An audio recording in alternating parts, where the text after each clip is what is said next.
Hey guys, Spitfighter here, flying out in the P-40 over Bastion.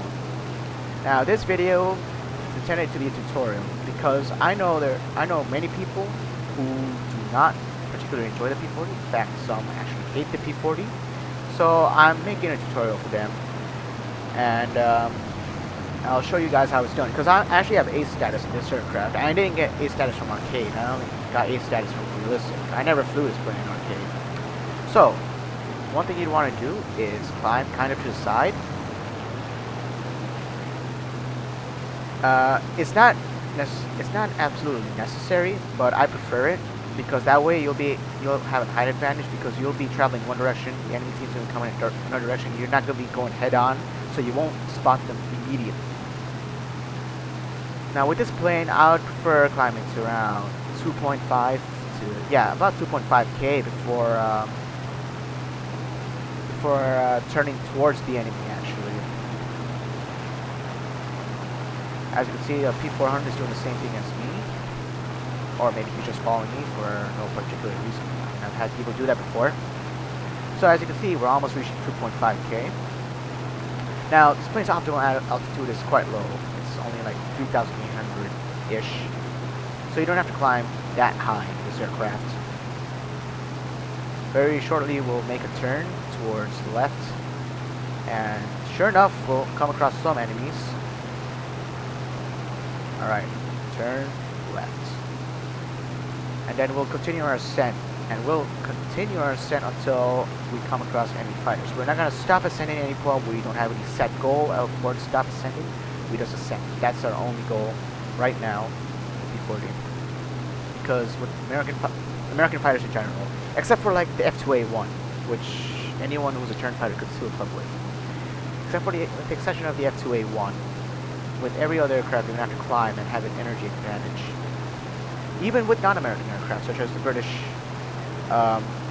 in the Spitfire, if you're down on the deck and there's someone guy above you, can't just simply like rocket up and try to kill him. No, you'll be in a vulnerable position and that guy will be able to get you very easily.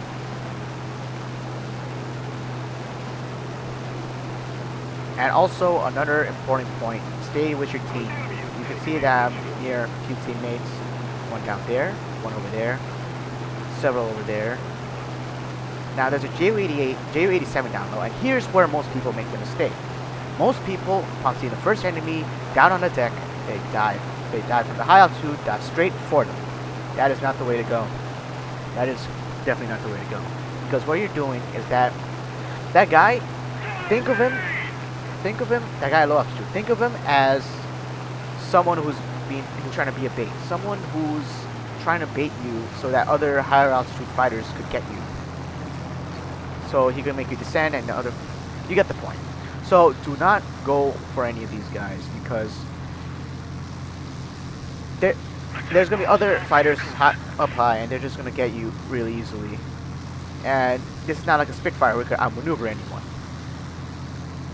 So you'll have to work your way down. And as you can see, we've spotted our first bandit right over there. In case you can't see him, he's that black dot over there. It's probably a BF-109. But if he's not, oh well, we're still going to engage him because he has some decent altitude and he is a threat to us and the entire team in general. Because most of our team is pretty low actually.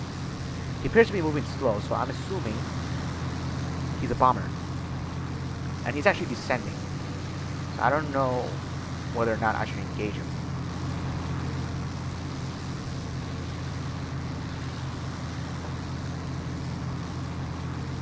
What else is there? There's a BF-109 down below. Now, this is a low tier match, so not many people are going to be very high. Now, if you don't see anyone high within the first few minutes of a match, you may descend lower to engage. Because there will be instances when there's an entire team down below. Such as this one, most likely. In large teams, that's unlikely, but look at this team, it's very small. So it's very likely that they'll be down low. So what I'll do is just do that, because I do want to get my fair share of the kills. Obviously do not want to be left out.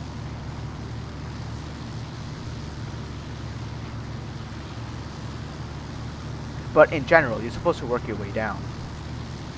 But I'm not going to do that now because obviously there's not many people up high. There's obviously not many people up high, so I'll just not follow that protocol. Now I lost sight of the vision. I lost visual of the BFR9, so I don't know where he is. And I have bad eyesight, so I have no telling where he went. I'm gonna descend a bit more, see where he went. He's right there. And as you can see, most of the team is already down here. Now I have the height advantage, so and I do have the speed advantage after that long dive.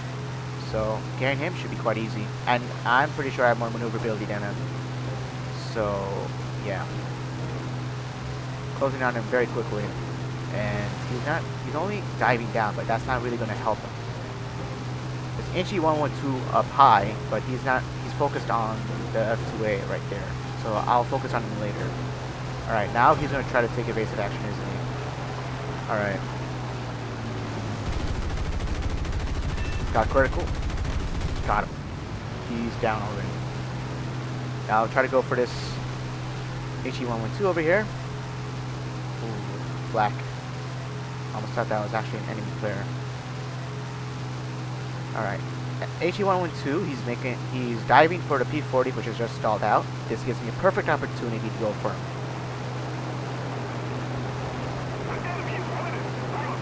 Alright.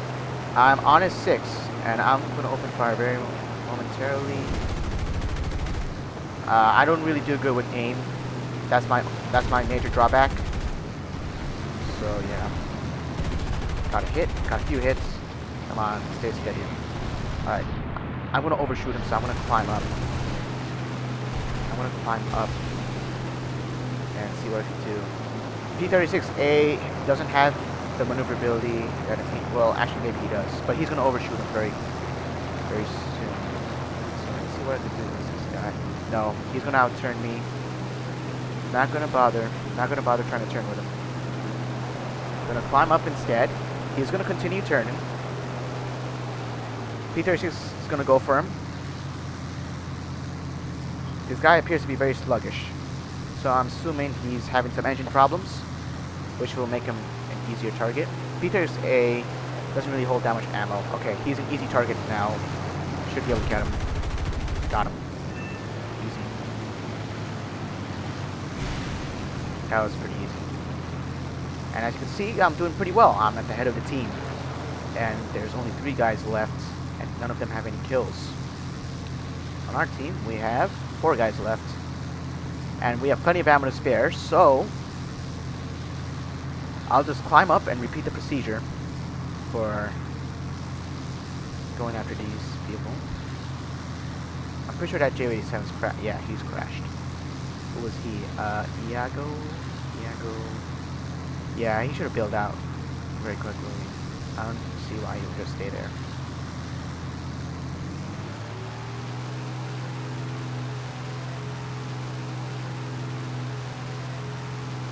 So yeah, that was pretty much a basic outlook on how to fly the P-40 for those of you who just do not enjoy flying Americans. I assure you, I mean, it's really your own taste, really. But for those of you who do want to be good at the Americans, this video is for them. And they should be able to do quite well if they follow these tactics, these basic rules. Just make sure, if you're in one of these larger matches, like this match is very small. If there's like players up to here, just make sure that you work what people like to call work your way down, because if you die for the very first guy and he's all the way on the deck, there's gonna be other people going for you. That protocol I didn't follow because there was, as you were able to tell, there was no one down low, and even then it was a gamble. It really was a gamble. But I mean, yeah. I mean, it's just